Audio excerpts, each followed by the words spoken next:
యేసయ్యా నా ప్రాణమా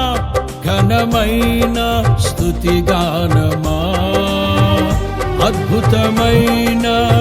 నీ ఆదరణే ఆశ్రయమైన